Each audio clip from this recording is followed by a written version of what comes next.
হযরত সালেহ তার সম্প্রদায়কে সম্বোধন করে বললেন, হে আমার সম্প্রদায়, তোমরা আল্লাহর ইবাদত করো, তিনি ছাড়া তোমাদের অন্য কোনো উপাস্য নেই। তোমাদের প্রতিপালকের পক্ষ থেকে তোমাদের কাছে স্পষ্ট নিদর্শন এসে গেছে। আল্লাহর এই উটনীটি তোমাদের জন্য এক বিশেষ অলৌকিক চিহ্ন। একে আল্লাহর জমিনে চড়ে খেতে দাও এবং এর কোনো অনিষ্ট করো না, অন্যথায় কঠিন শাস্তি তোমাদের ওপর নেমে আসবে।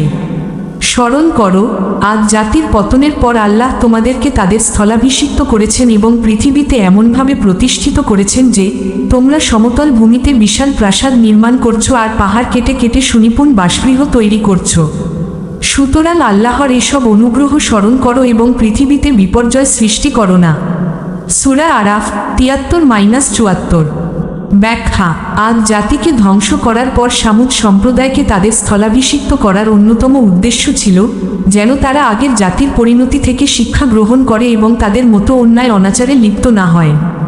আল্লাহ তাআলা এই ভূখণ্ডকে সামুদ জাতির আয়ত্তাধীন করে দিয়েছিলেন, ফলে তারা সমতল ভূমিতে অট্টালিকা তৈরি করত এবং পাহাড় কেটে চমৎকার সব ঘরবাড়ি নির্মাণ করার সামর্থ্য লাভ করেছিল।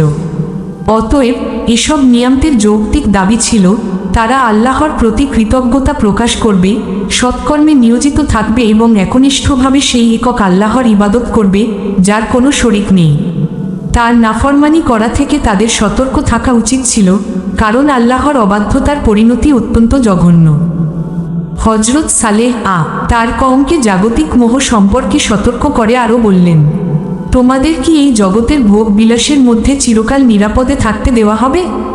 এই উদ্যানসমূহ, ঝর্ণাধারা, শস্যক্ষেত্র এবং সুস্বাদু থোকা থোকা খেজুর বাগানের মধ্যে? সূরা শুআরা 146-148। তোমরা পাহাড় কেটে অত্যন্ত দক্ষতায় জাঁকজমকপূর্ণ ঘরবাড়ি নির্মাণ করছো।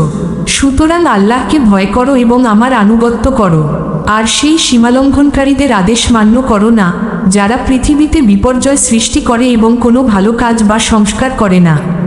সূরা শুআরা 149-152।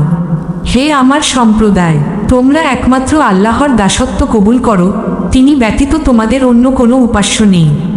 তিনিই তোমাদেরকে মাটি থেকে সৃষ্টি করেছেন এবং এতে তোমাদেরকে বসতি স্থাপন করিয়েছেন।